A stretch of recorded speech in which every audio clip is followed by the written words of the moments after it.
So yung mga idol, no? Tingnan mo tayo, pahiga-higa lang tayo rito sa duyan. Kahit napakaluma na nito, madali nang masira, 'di ba? Pero sa sobrang tagal, ginagamit pa rin natin. Bakit? Ano ang dahilan bakit gamitin pa rin natin, 'di ba? Kasi ganun tayo eh. Conforme na tayo kahit isira, gamitin natin. Pero yung iba, hindi pa sira, tatapon na natin. Bili tayo ng bago. Parang katulad lang ng cellphone yan. Uy, luma na to, bili na tayo ng bago. Uy, yung damit ko matagal na.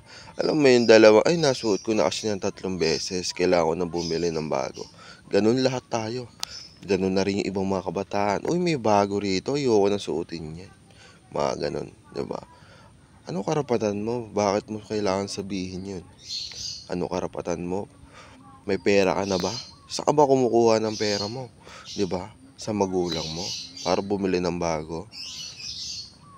Hindi ko naman linalahat. Merong mga taong may kakayahan ng bumili ng mga yayamanin damit, 'di ba? Yayamanin na gadget, yayamanin na accessory, iba-iba. Pero yung mga mahihirap, 'di ba?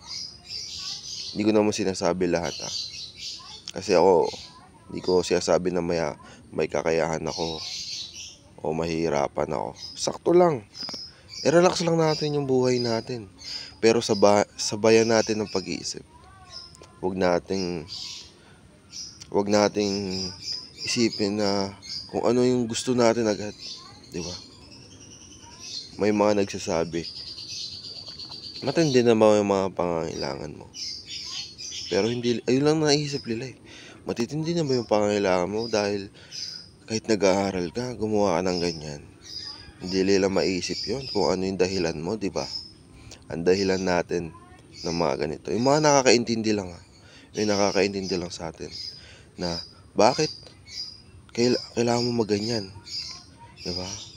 Malaki ba yung pangangailangan mo, di ba? Ganun. Ganun lagi yung nasa isip nila. Pero hindi nila alam kung ano yung balak mo sa buhay mo. Di ba? Gusto mo umunlad kahit sa maliit na paraan. Di ba? Makatulong ka kahit sa maliit na halaga. Di ba? Yun lang yung mahirap nun. Di ba? Ang sa akin, ang buhay, hindi pinagmamadalian yan. Yung panahon, hindi pabilisan yan. Lahat ng mga tropa mo, graduate na. Lahat ng classmate mo, nauna sa'yo.